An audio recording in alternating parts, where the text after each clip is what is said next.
नमस्कार, मैं अंजलि मिश्रा और स्वागत है आपका हमारे चैनल में। उत्तर प्रदेश में समाजवादी पार्टी को मिली हार की कसक जो है अब तक अखिलेश यादव नहीं भुला पा रहे हैं और यही कारण है कि जब भी जनसभा को संबोधित करते हैं तो उनका दर्द झलक ही उठता है। ऐसे में एक बार फिर से अखिलेश यादव ने अपनी हार को याद करते हुए चुनाव आयोग पर ही संगीन आरोप लगा दिए और ये कहा कि मुसलमानों का और यादवों का 20-20 हजार वोट जो है वो काटा गया है। जी हाँ, बिल्कुल सही सुना आपने। अखिलेश यादव के ये बोल थे। चुनाव आयोग पर गंभीर आरोप लगाए हैं और क्या कुछ कहा है सपा के राष्ट्रीय प्रमुख अखिलेश यादव ने, इसके बारे में हम विस्तार से जान लेते हैं। बता दें आपको कि समाजवादी पार्टी के राष्ट्रीय अध्यक्ष अखिलेश यादव ने भारतीय जनता पार्टी और चुनाव आयोग पर संगीन आरोप लगाया है। लखनऊ में पार्टी के राष्ट्रीय अधिवेशन में अखिलेश ने कहा कि विधानसभा चुनाव में हर सीट पर यादवों और मुसलमानों के 20-20 हजार वोट इन्होंने हटवा दिए गए। उन्होंने कहा कि पूरी मशीनरी ने मिलकर सपा को मिली हुई जीत को बीजेपी को दिलवाने का काम किया है। बता दें आपको कि अखिलेश यादव गुरुवार को यानी आज है अधिवेशन के दूसरे दिन कहा कि चुनाव आयोग से हमें सबसे अधिक उम्मीद थी, लेकिन उन्होंने बीजेपी के इशारे पर, पन्ना प्रभारियों के इशारे पर जानबूझकर हर विधानसभा सीट पर 20,000 यादव और मुसलमान वोटरों के नाम काट दिए। हमने पहले भी कहा और आज भी कहेंगे कि जांच करके देख ले, 20-20 हजार वोट उड़ा दिए गए हैं। कईयों के नाम काट दिए गए, कई लोगों का बूथ चेंज करा दिया गया, इस बूथ से दूसरे बूथ पर पहुंचा दिया गया। उन्होंने कहा यह जनता की बनाई हुई सरकार बिल्कुल भी नहीं है। आज भी आप जब लोगों के बीच सदस्यता अभियान के लिए गए होंगे तो महसूस किया होगा कि लोग खुद आश्चर्यचकित है कि कैसे बीजेपी की सरकार दोबारा बन गई। जिस तरह का जन समर्थन और कार्यकर्ताओं की मेहनत थी, सरकार सपा की बन गई थी, लेकिन बनी हुई सरकार को पूरी की पूरी मशीनरी ने छनने का काम किया है, क्योंकि इन्हें पता था कि अगर यूपी में सरकार नहीं बनी तो दिल्ली में भी नहीं बनेगी। अखिलेश ने आगे इस पर जोर देते हुए कहा कि हिटलर के जमाने के बारे में जिन्हें जानकारी होगी वह यह बात भलीभांति जानते होंगे कि उनकी सरकार में एक प्रोपागेंडा मिनिस्टर हुआ करता था। केवल एक प्रोपागेंडा मिनिस्टर था, लेकिन इधर अगर हम भाजपा का काम देखेंगे तो लगता तो ऐसा है कि पूरी पार्टी झूठ और प्रोपागेंडा के सहारे चल रही है।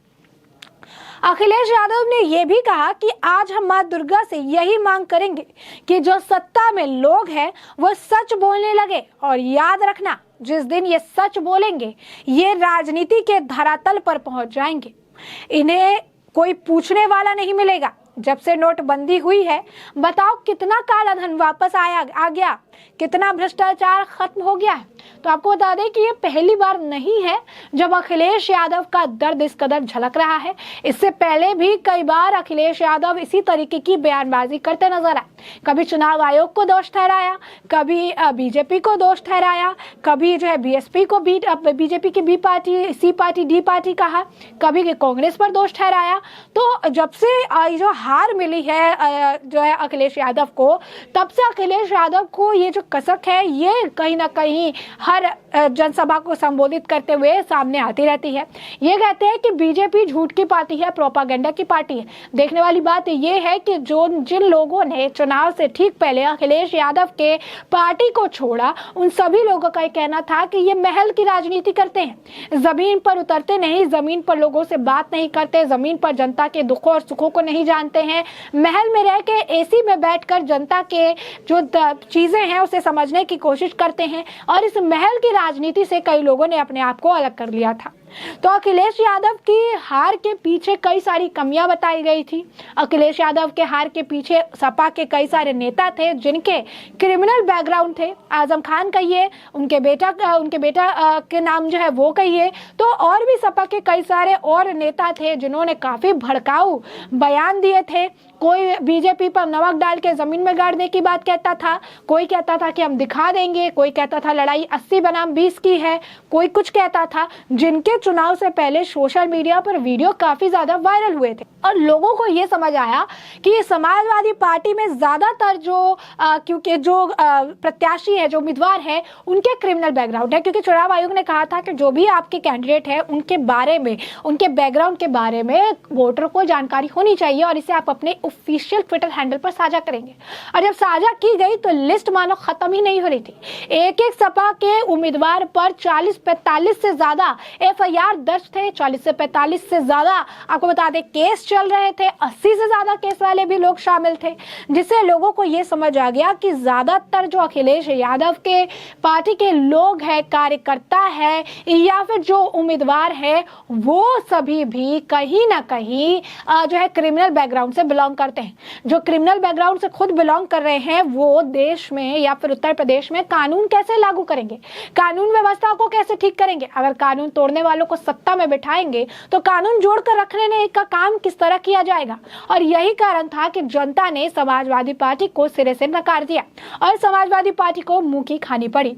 जिसके बाद हार के बाद पहले कुछ दिन तो अखिलेश यादव शांत रहे, हार के इस कसक की रिकवरी करते नजर आए, लेकिन अब जब भी सामने आते हैं तो उस हार की बात को दोहराते हैं और पहले बीजेपी पर हार का टिकरा फोड़ते थे और अब चुनाव आयोग पर भी संगीन आरोप लगाने लगे हैं।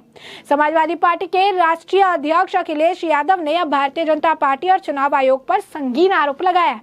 लखनऊ में पार्टी के राष्ट्रीय अधिवेशन में अखिलेश यादव ने यह कह दिया कि विधानसभा चुनाव में हर सीट पर यादवों और मुसलमानों के 20-20 हजार वोट हटवा दिए गए। उन्होंने कहा कि पूरी जो मशीनरी है उन्होंने मिलकर समाजवादी पार्टी को मिली हुई जीत को बीजेपी के झोली में डालने का काम किया है। अखिलेश यादव ने कहा कि चुनाव आयोग से हमें सबसे अधिक उम्मीद थी, लेकिन उन्होंने बीजेपी के इशारे पर, पन्ना प्रभारियों के इशारे पर जानबूझकर हर विधानसभा सीट पर 20,000 यादव, 20,000 मुसलमान वोटरों के नाम काट दिए। हमने पहले भी कहा है और आज भी कहते हैं कि जांच करके देख ले, 20-20 हजार वोट उड़ा दिए गए हैं, कईयों के नाम भी काट दिए गए, कई लोगों का बूथ चेंज करा दिया गया, इस बूथ से दूसरे बूथ पर पहुंचा दिया गया और इस तरीके से गोल मटोल करके, इस तरीके से इधर की उधर करके इन्होंने बीजेपी को जो है उत्तर प्रदेश का चुनाव जितवा दिया। तो आप देख सकते हैं कि जीत का जो मार्जिन था वो हजार 20-30-40 हजार का जो मार्जिन था, एक एक कैंडिडेट पे इतने मार्जिन देखने के लिए मिले थे, लेकिन फिर भी अखिलेश यादव के सुर जो है वो इस प्रकार है। तो ऐसे में हमने आपको ये पूरा मामला जो है वो बड़े विस्तार से बताया है कि किस तरीके से सपा के राष्ट्रीय प्रमुख का जो है अखिलेश यादव बयानबाजी कर रहे हैं, क्या कुछ बयानबाजी कर रहे हैं, भाजपा और चुनाव आयोग पर क्या कुछ आरोप उन्होंने लगाया है। साथ ही अब ये देखना दिलचस्प होगा कि इस पर बीजेपी की तरफ से क्या कुछ प्रतिक्रिया देखने के लिए मिलती है, जिससे भी हम आपको अपडेटेड रखेंगे। फिलहाल के लिए हमने आपको ये पूरा मामला विस्तार से बताया है और इस मामले पर अब आपकी जो राय हो कमेंट सेक्शन में कमेंट करके हमें जरूर साझा करें।